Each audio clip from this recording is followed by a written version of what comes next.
ముక్తదీలు నమాజ్ చేసుకొని బయటికి వచ్చేటప్పుడు ప్రతి నమాజ్లో జనరల్గా ఫజర్ నమాజ్ అప్పుడు లేదా జుమా నమాజ్ అప్పుడు కొందరు గైర్ ముస్లిం సోదరులు వారి పిల్లల్ని పసిపిల్లల్ని కానీ లేదు వారి యొక్క కుటుంబ సభ్యుల్ని కానీ తీసుకొచ్చి దువా చేయమంటారు, దువాగా దరఖాస్తు కర్తే. ఆ విధంగా వారు గైర్ ముస్లిమ్స్ కానీ ఎంతో ఆశతో వస్తున్నారు. మేము నమాజ్ చేసుకున్నాం, ఏకోసరపాసనం, వారికి పట్ల మేము దువా చేయవచ్చా? వారికి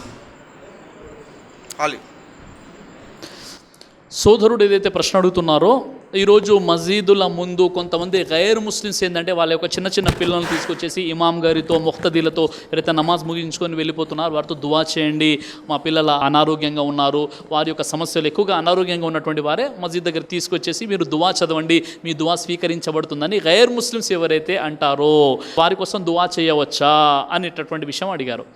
చూడండి, తప్పకుండా వారి కోసం మనం దువా చేయవచ్చు, మన దువా అంగీకరించబడుతుంది కూడా ఇన్షాల్లా. మన విశ్వాసాన్ని బట్టి గైర్ ముస్లిమ్స్ కోసం మనం దువా చేయవచ్చు. అది ఎలా అంటే, సహాబా రదియల్లాహు అజ్మాయిన్ ప్రయాణంలో ఉన్నారు. ప్రయాణంలో ఉన్నప్పుడు మార్గమధ్యంలో ఒక దగ్గర విడిది కోసం వారు ఏం చేశారంటే అక్కడ ఆగిపోయారు, భోజనాలు ఏర్పాటు చేయమని అక్కడ ఉన్నటువంటి ఒక నాయకుడికి చెప్పారు. ఆ వ్యక్తి చేయనని చెప్పేశారు. తర్వాత కాస్త ముందుకు వెళ్ళిపోయి అక్కడ విడిది చేశారు. అంతలోనే తెలిసిన విషయం ఏంటంటే ఆ నాయకుడు ఎవరైతే అవిశ్వాసుల నాయకుడు ఉన్నాడో అతనికి తేలు కుడుతుంది. తేలు కుట్టినప్పుడు వైద్యం ఇక్కడ ఎవరున్నారంటే అప్పుడు ప్రవక్త ముహమ్మద్ యొక్క సహబాలు అతనికి దువా చేస్తే ఆ దువా అనేది స్వీకరించబడింది కదా. ఆ తేలు కుట్టినటువంటి ఏదైతే నొప్పి ఉందో ఆ నొప్పి పోయింది కదా. అంటే గైర్ ముస్లిం కోసం ఒక ముస్లిం సహాబా రదియల్లాహు అజ్మాయిన్ దువా చేశారా లేదంటే అల్హమ్దులిల్లా చేశారు, స్వస్థత కూడా లభించింది. మొదటి విషయం. ఇక రెండో విషయము ఏంటి అంటే, దైవ ప్రవక్త ముహమ్మద్ రసూలుల్లాహ్ సల్లల్లాహు అలైహి వసల్లం వారి వద్దకు కొంతమంది గైర్ ముస్లిమ్స్ వచ్చినప్పుడు ధర్మ సందేశాన్ని ఇచ్చేసి వారి హిదాయత్ కోసం దైవ ప్రవక్త వారు దువా చేసేవారు. హిదాయత్, వారికి సన్మార్గం లభించాలని తుఫైల్ బిన్ అమ్ర్ దౌసీ గురించి దువా చేశారు. ఆ తర్వాత ఉమర్ మరియు అబూ జహల్ ఇద్దరి కోసం దువా చేస్తే ఉమర్ రదియల్లాహు వారికి అల్లాహ్ సుబ్హానహు వ తఆలా హిదాయత్ ఇచ్చాడు. హిదాయత్ కోసం మనం దువా చేయాలి. అయితే ఎవరైతే గైర్ ముస్లిమ్స్ మసీద్ ముందు నిలబడి మన అల్హమ్దుల్లాహ్ ఒక మంచి భరోసాతో వారు వస్తున్నారో, వారు ఏమని వస్తున్నారు, మీ పట్ల మీరు చేసే దువా అంగీకరించబడుతుందండి, మా పిల్లలకు స్వస్థత చేకూర్చబడుతుందని వస్తున్నారు. వారికి చెప్పే విషయం ఏంటంటే, చూడండి, మాపై మీకు భరోసా ఉంది, ఒకే దైవాన్ని విశ్వసించి ఆ దైవం పేరుతో ఏదైతే మేము దువా చేస్తామో అది మీకు స్వస్థత లభిస్తుందని మీకు నమ్మకం ఉంది.